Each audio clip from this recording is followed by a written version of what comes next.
Good morning, church. Good morning. You guys doing okay? So grab a Bible. We've got a lot of ground to cover. Go ahead and jump to, I think that one's timed. Sorry about that. There you go.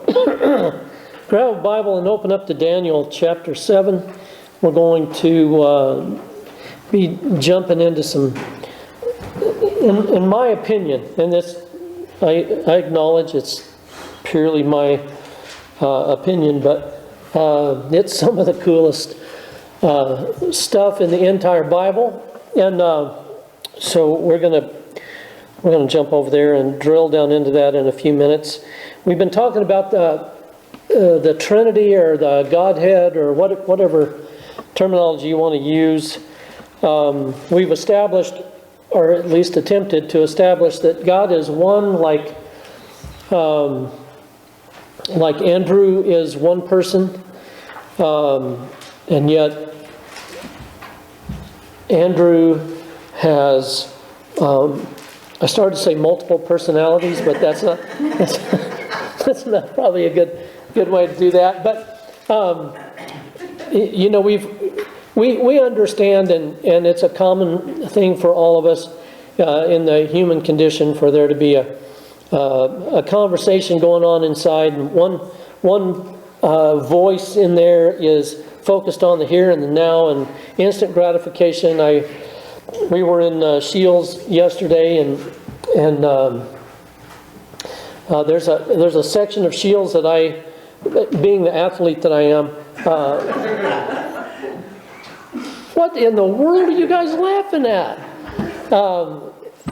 Being the athlete that I am, the section of Shields that I'm most attracted to is the fudge section. There is this voice when I'm in Shields. There's this voice that says, "Oh man, we got to go over and just look.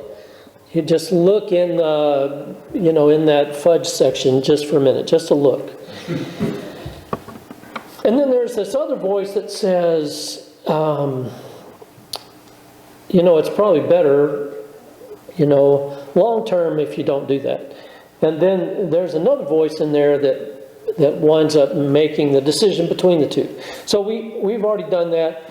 And over the last couple of weeks, we've made this case that God is a Trinity and designed us that way.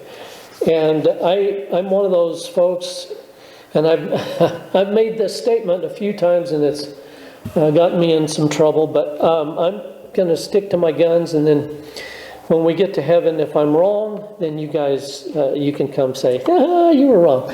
But I'm one of those people that believe that humans are embryonic deity, that we were designed to be like God, and it's in that triune nature that we have that's one of the lenses through which we view and understand who Yahweh is. So anyway, that's all the review you get. But I want to say, so today and then in the next two, we're going to take each of the components of the Trinity, and we're going to just get a quick look. So today I'm going to do the Word. That's my assignment, and then Andrew is going to do the Father, if that's what you want to call that aspect, and then he's going to do the Holy Spirit, or vice versa. It's up to him. So the difficulty level on this kind of revolves around this, and the next two revolves around the fact that the message is way too large for the medium. It's like Salvation Army Band doing Handel's Messiah. So I kind of feel like the tuba guy in Handel's Messiah. Do you guys know Handel's Messiah? There's no tuba. Just so okay, just so you're tracking with me. So the Apostle John concludes, and I love this statement right here. He concludes at the very end of his gospel that Jesus did many other things as well. If every one of them were written down, I suppose that even the whole world would not contain all the books that were written. Isn't that just a fantastic statement? So for me to take a Sunday and talk about Jesus is just obviously a rather shallow approach. And if I were to ask you, and I'm not going to do that, but if I were to just say, tell me the first thing that comes to mind when I say the word Jesus, every one of us in here would have a different take. Some of us would be focused on his teaching, some of us on the fact that he sacrificed himself, that we're washed in the blood, as Tom shared. And there's nothing wrong with that. But if it's not in the context that I'm about to show you, then basically this person, Jesus, this person that occupied the stage of history 2,000 years ago, is just a nice guy. But you put him in the context that I'm about to share with you, and all of a sudden he's more than just a nice guy, right? So next slide. I'm going to just begin, and we'll come back to John 1 and Colossians 1 and 2 here in just a little bit. But in John 1 and in Colossians 1 and 2, there is a very strong statement about the fact that, and as you guys hear me do, I do this almost, at least probably once a month. I quote John 1, in the beginning was the Word was with God, the Word was, the Word was God. All things came to being through him, and apart from him nothing came to being that has come into being. And then down to verse 14, the Word became flesh and dwelt among us. So this idea that he existed in the form of God, Philippians 2, but he didn't regard that equality with God something to be held on to, but he poured himself out and became a servant to us, even a servant even to the point of death on the cross. Such a fantastic statement. So this idea that he was both God and man, was he mostly God or was he mostly man, or was he, that's something that theologians have wrestled with. The book of Hebrews just says, in Hebrews chapter 2, that he was made like his brothers, you and me. He was made like his brothers in every way, yet without sin. So, how human was Jesus? 100%. Okay. So this idea that God somehow pulled on human skin and stepped into our little three-dimensional world and walked around among us is kind of the cornerstone of the gospel of Jesus Christ, right? So that's something that we spend a lot of time talking about. But what I want to do is take you over to Daniel for just a minute. And I've got to hurry because I've got a lot of ground to cover. There is a courtroom scene in Daniel chapter 7 that just, it just thrills me.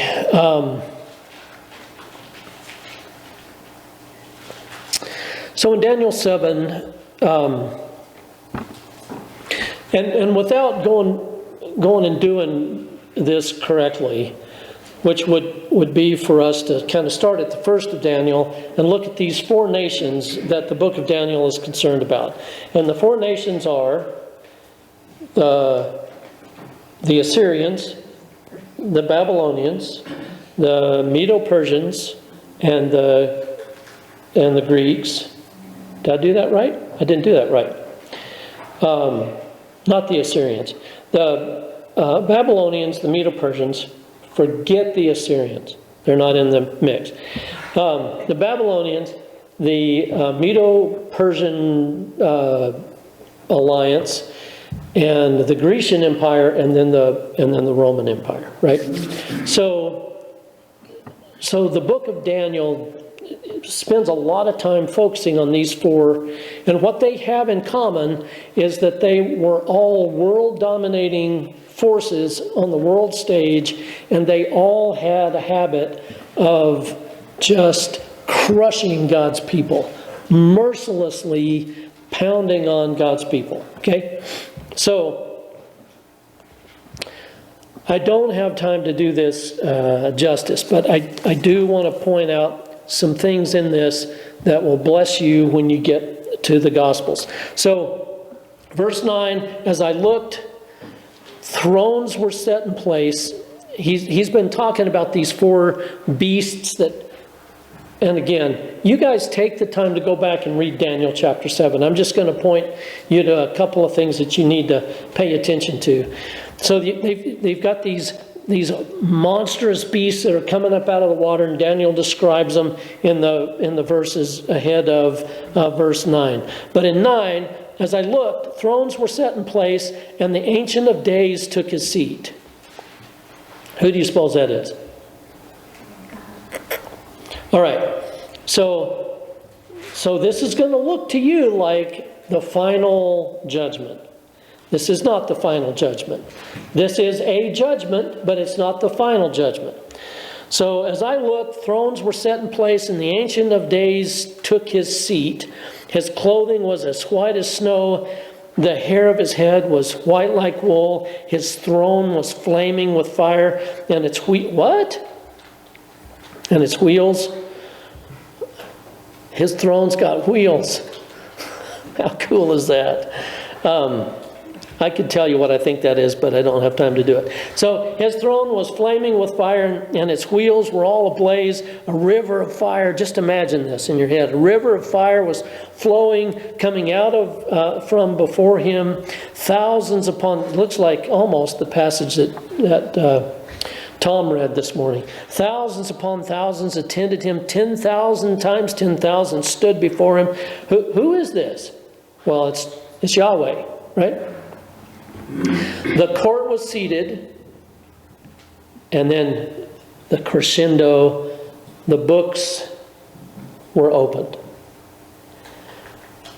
And then I continued to watch because of the boastful words that this... So there's this creature, by the way, this is that's just a horrible picture. But there is this creature, the fourth beast that comes up out of the water in Daniel chapter 7. Has got horns on his head, and one horn's got a face, and the face is talking. And you say, well, that's just bizarre. Yeah, I know, it's intended to be bizarre, but it's supposed to get your attention. And this horn is uttering all kinds of boastful things. And if you read the context, the boastful things are apparently how powerful I am, and I'm running the whole world, and God is nothing, and very blasphemous against Jehovah, and he's persecuting God's people. Okay, this is one of the kings of this nation, Rome, by the way. But anyway, then I continued to watch, verse 11. I continued to watch because of the boastful words that the horn was speaking, and I kept looking until the beast was slain and its body destroyed and thrown into the blazing fire. The other beasts had been stripped of their authority but were allowed to live for a period of time. In my vision at night I looked, and there before me was one like, now watch this, one like what? Like a son of man. So the Hebrew there is Bari Nush. It just means son of man. It basically is just the word for human. But hold on to this. There was one like a son of man. So Daniel, you got this courtroom scene, and you've got this arrogant king who's putting his fist in God's face and saying, I'm running things. And then all of a sudden Daniel sees in this courtroom scene one like a son of man coming with the clouds. What? coming with the clouds of heaven, approaching the Ancient of Days, and he was led into his presence. He was given authority and glory and sovereign power. And, now watch, all nations and people of every language did. They worshipped him. This is a man. There is no man ever gets worshipped in the Old Testament. Who are we talking about? Exactly.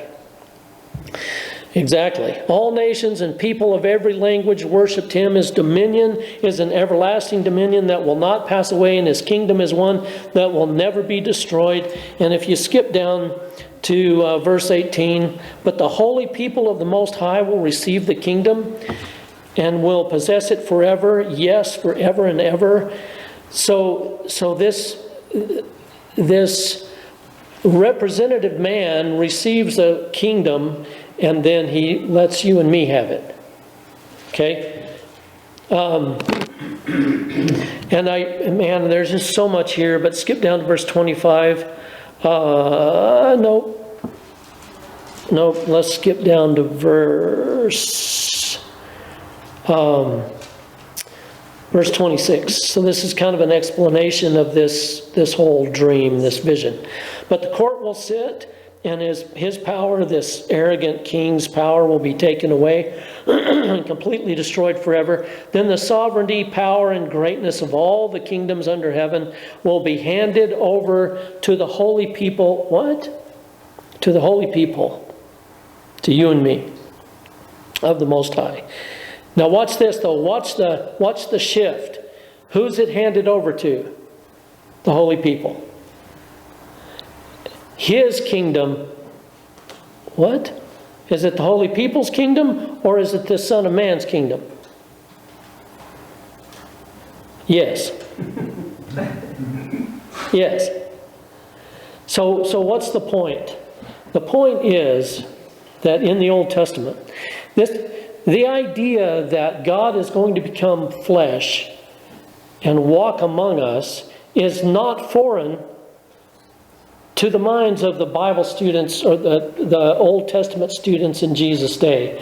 They understood that this was going to happen. I mean, statements like Isaiah's, a virgin will conceive and bear a son, and his name will be Emmanuel, which means what? God with us, right? So now flash forward to the New Testament. There are 28 times just in Matthew alone where Jesus refers to himself as the Son of Man. Right? I mean, this happens constantly. Son of Man. In John, I think there's 12 times in the Gospel of John where Jesus refers to himself as the Son of Man, including John 8, where he says, when you lift up the Son of Man, then you will know that I am. Okay? So,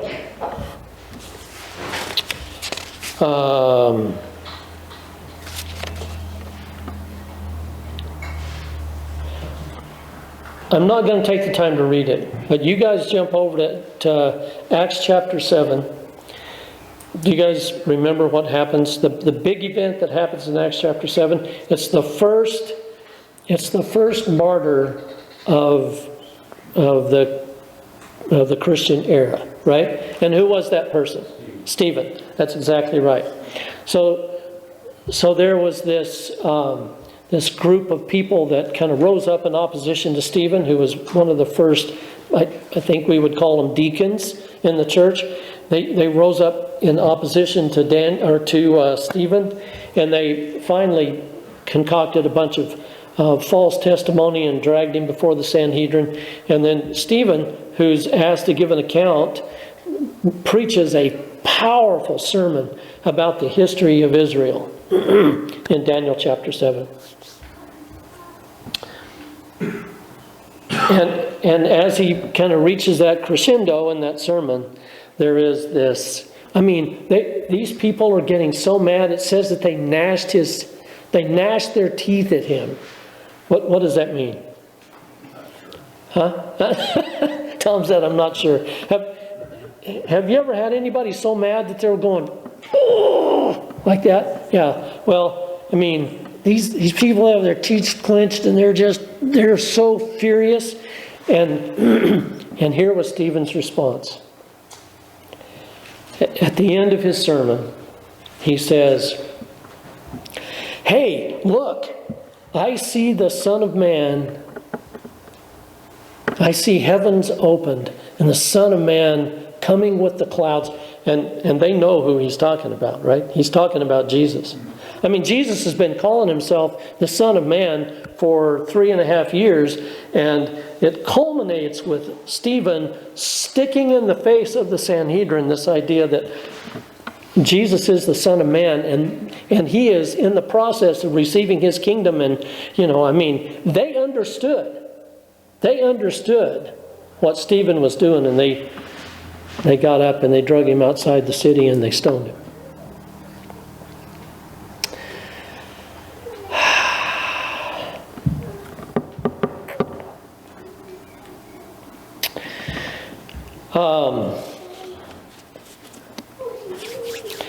There are so many of these passages in the New Testament. The John 1 verse 14 that I mentioned, John 14 verse 9, is one of my favorites. You guys hear me quote it all the time, and there's a reason that I do.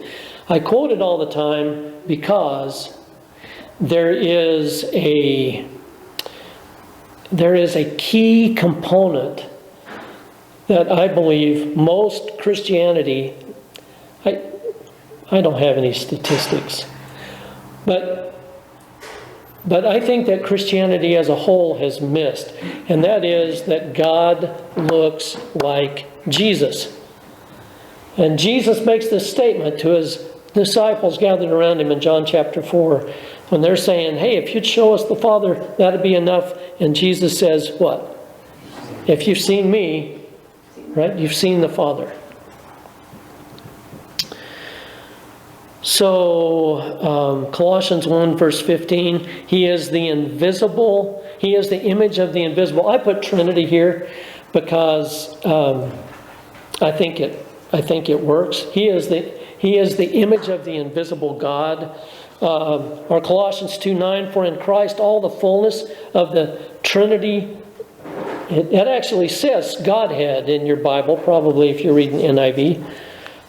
I want to do this. I don't have the time to do it justice, but I'm gonna do it quickly.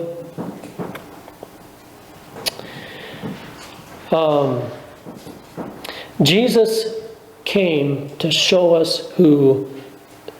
He came to do a lot of things, right? But one of the key components of his mission was he came to explain to us who Yahweh really is.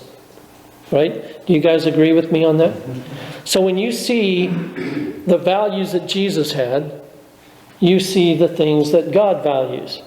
Does that follow? Does that make sense? So the Word became flesh to pull the veil away and show us who Yahweh is. And I've got several passages up there, but I want you to turn over with me to Matthew chapter 25.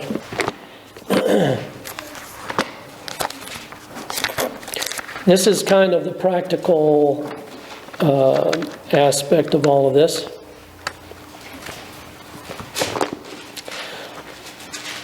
Do you guys have in your heads what you think judgment's going to look like?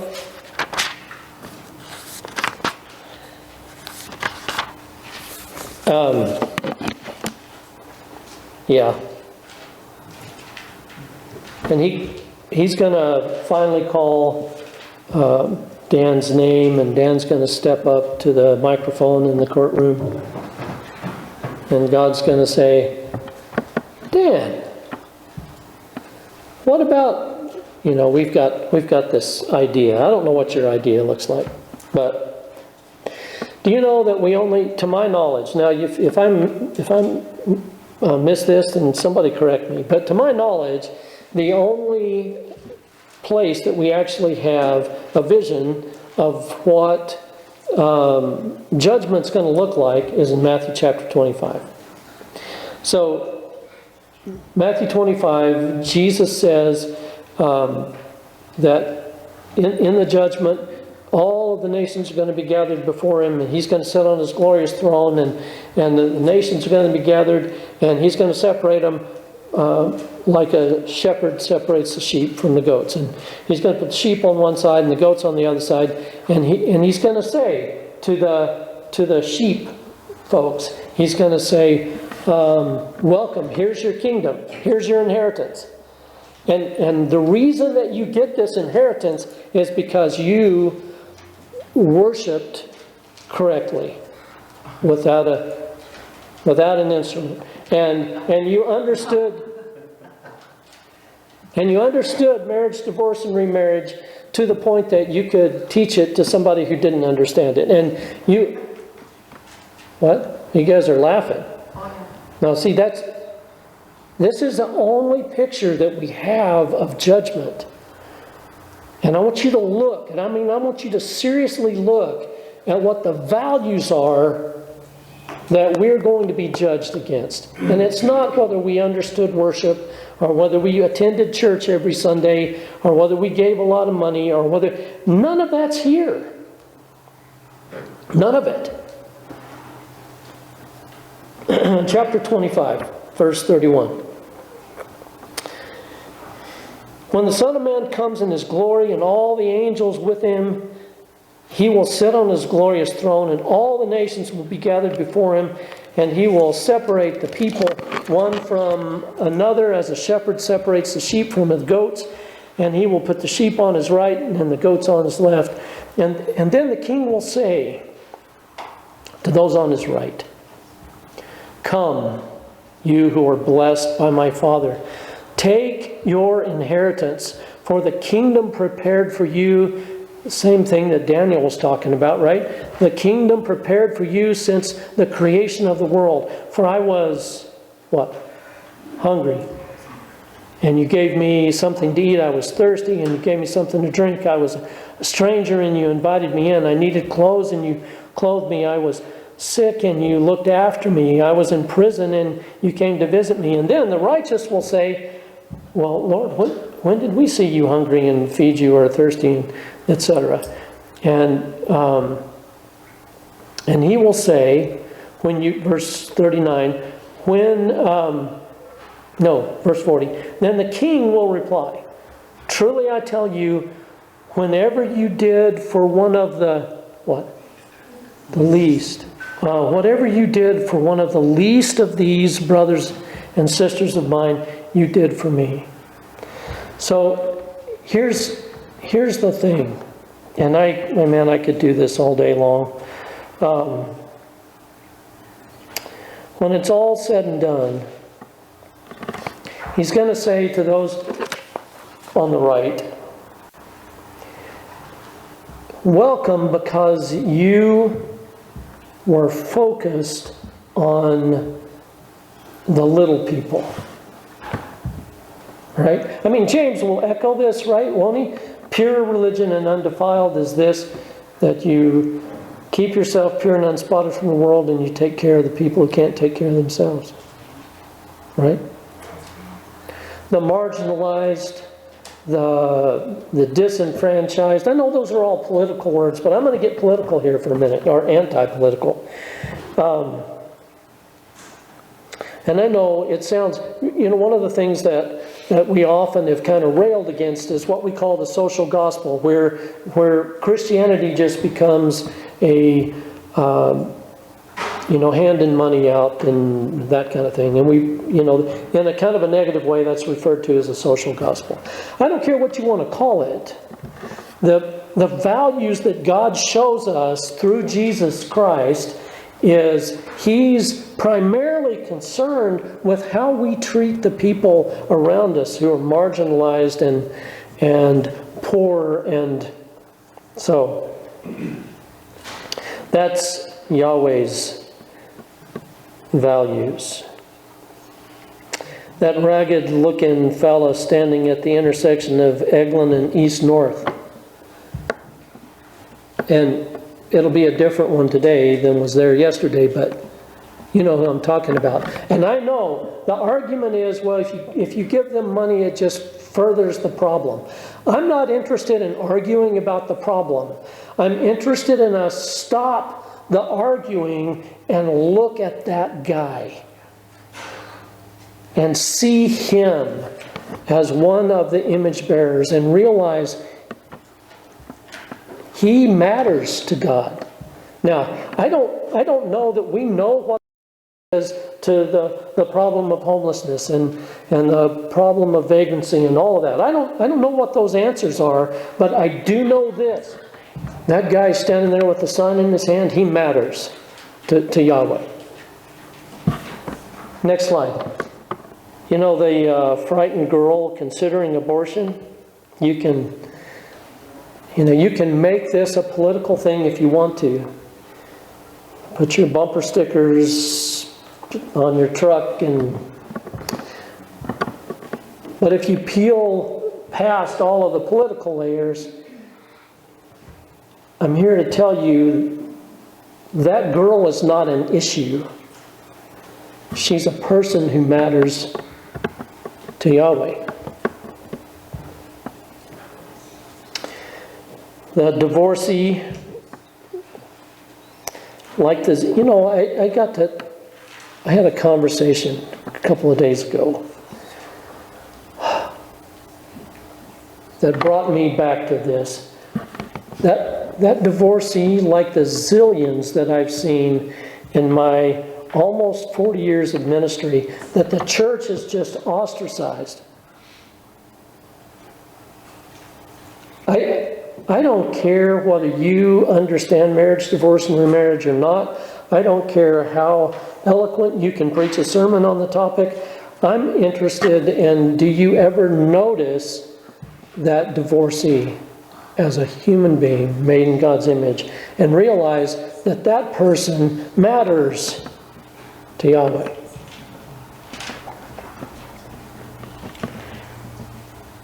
I'm sure I've missed a lot of the finer points on marriage, divorce, and remarriage. But, man, the woman at the well, right? Jesus is scurrying around working to establish the kingdom of Yahweh on earth. And he bumps into this woman at a well in Samaria, completely outside of the territory that is, Jewish. He bumps into this woman at the well, and instead of saying, look at the time, I've got 3 minutes here for you. It's like the entire universe stops, and Jehovah in human flesh focuses for hours on just this one woman, married 5 times, and living in sexual immorality at the moment that she's having this conversation with Yahweh in human flesh. And it's just like, you see the value? You see the individual, the marginalized. If there was a marginalized, it was the Samaritans. They were despised by everybody, including Samaritans, probably.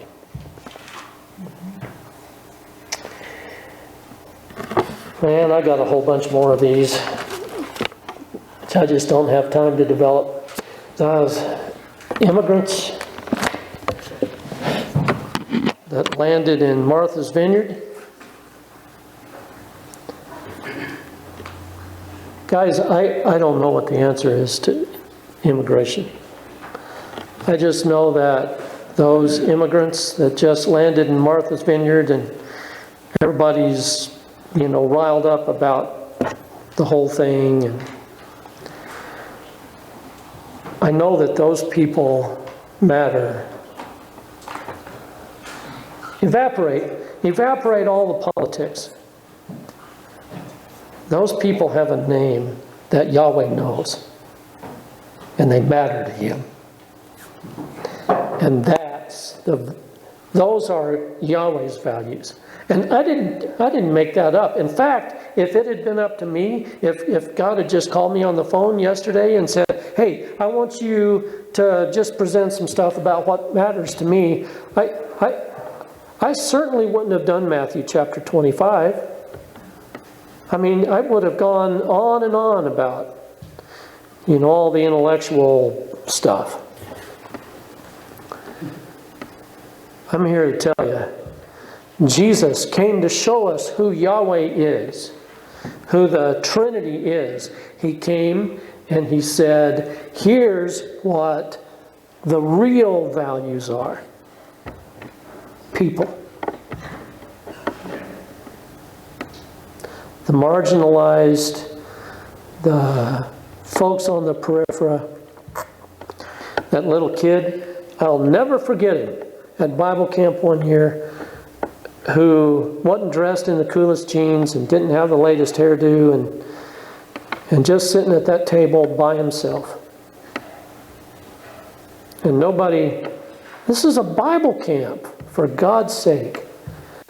Nobody even noticed him. I went over and sat down and had a little chat. He was all dejected. And I mean, I can't fix the fact that nobody else wanted to hang out with him. I mean, the only guy he could score at this camp was the goofy preacher guy, He matters to Yahweh.